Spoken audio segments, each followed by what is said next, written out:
కన్న కొడుకు కనిపించక అసలు ఉన్నాడో లేడో తెలియక సాయికృష్ణ తల్లి విజయలక్ష్మి పడుతున్న వేదన అంతా ఇంతా కాదు.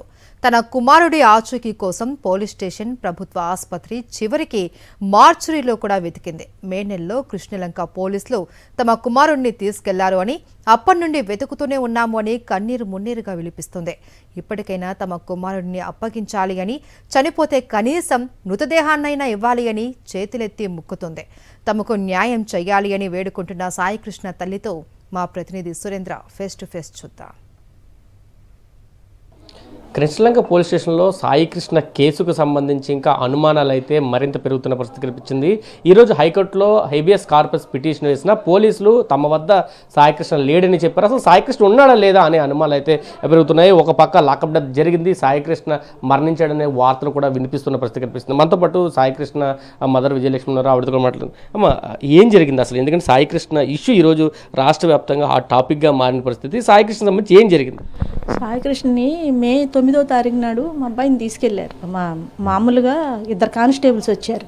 వచ్చి నిన్ను నాగరాజు గారు సీఏ గారు రమ్మన్నారు కృష్ణలంక ఆయన అంటే, నేను బయలుదేరేటప్పుడు నా చేతిలో ఫోన్ ఉంది. ఆ ఫోన్ లాక్కొని వెళ్ళిపోయారు. నేను వాళ్ళ వెనకాల వెళ్ళిన తర్వాత నన్ను సార్ పిలిచిన తర్వాత మీ అబ్బాయి ఎక్కడా అని అడిగాడు. మా అబ్బాయి ఇక్కడ ఉండలేదు కదా, ఎప్పటి నుంచి ఇక్కడ ఉండలేదు అయ్యా, మీకు తెలుసుగా అన్నాను నేను. వాడిని నేను చంపేస్తా, నువ్వు ఆశ వదులుకో. నీకు ఎన్నిసార్లు చెప్పాను నేను కృష్ణలంక స్టేషన్కి రావద్దని ఎన్నిసార్లు చెప్పాను అన్నాడు. అన్న తర్వాత నేను భయం వేసి అలా అనమాకండి అయ్యా, ఎన్నో కష్టాలు పడి పెంచుకున్నాను నేను, నాకు ఆడ ఒక్కడే అని చెప్పిన తర్వాత అన్న తర్వాత ఇక నేను బయటకు వచ్చాను. నన్ను బయటకు వచ్చిన తర్వాత 2:30 అయిపోయింది టైం. ఇంకా వాళ్ళు అన్నారు మళ్ళీ రామ్మా నువ్వు అని చెప్పాడు. చెప్తే ఇక నేను ఇంటికి వచ్చినా కానీ సగం దూరం వచ్చేసా ఇంటికి. అన్నం గిన్నం ఏం తినకుండా మళ్ళీ వచ్చేసాను. నా కొడుకు అక్కడ ఉన్నాడని నాకు అనిపించేసింది. వాళ్ళందరూ కూడా నన్ను మోసం చేశారు. లోపల స్టాఫ్ అంతా కూడా నన్ను పైకి ఎక్కనీయకుండా, నా బిడ్డను ఎత్తుక్కోనీయకుండా, నీ కొడుకుని చంపేసా వెళ్ళిపో, నీకు దిక్కుని చోటు చెప్పుకో ఇవన్నీ తిట్టాడు నన్ను. మీకు ఎందుకు అనుమానం వచ్చింది? ఇన్ని రోజులు అయినా మీ అబ్బాయి లేడు అనే ఒక అనుమానం ఎందుకు వచ్చింది? ఎందుకు కోర్టుని ఆశ్రయించారు? పోలీసులు ఏం చెప్తున్నారు అంటే, మేము ఎక్కడ అరెస్ట్ చేయలేదంటూ మానవ హక్కుల కమిషన్ కూడా సీఏ చెప్తున్నాడు కదా. మేము చూసుకున్నాం అయ్యా, మీరు అరెస్ట్ చేయలేదంటే అక్కడ అన్ని ఎవిడెన్స్లు ఉన్నాయి మాకు. నా కొడుకు ఎక్కడున్నాడో, ఎక్కడి నుంచి తీసుకొచ్చారో చూసిన వాళ్ళు ఉన్నారు. వాళ్ళు అంత అబద్ధం చెప్తారయ్యా. వెళ్ళింది మానవ హక్కుల సంఘం దగ్గరికి నేను వెళ్ళా. అమ్మ నా పిల్లోడిని ఇలా తీసుకొచ్చారమ్మా, చెప్పటం లేదు, 20 రోజులు దాదాపు 20 రోజులు అయిపోతుందమ్మా అని వెళ్తే పాపం అప్పుడప్పుడు వాళ్ళు బయలుదేరి అన్నీ చూసుకొని వచ్చారు. ఇవాళ లేదంటే ఎలా చెల్లుద్ది? నా పిల్లోడిని ఏం చేశారు? నేను ఎవరి మీద నాకు విరోధం లేదు, నాగరాజు గారి మీదే నాకు అనుమానం. వాళ్ళ దగ్గరున్న పోలీసు వాళ్ళే నా కొడుకుని, చిన్న కుర్రోడయ్యేవాడు, ఇష్టం వచ్చినట్టు కొట్టారు అంబోతులాగా ఉండి. ఎంతంత దెబ్బలు కొడితే చచ్చిపోయాడు మీరు చెప్పండి అయ్యా. ఒక్కొక్కడు మీకంటే కొంచెం ఎత్తుగా లావుగానే ఉన్నారు. పోలీసుల పేర్లు ఏమన్నా మీకు తెలుసా? ఎవరెవరు మీ అబ్బాయిని కొట్టారని భావిస్తున్నారు? నేను ప్రతి వాళ్ళ దగ్గరికి అడిగా.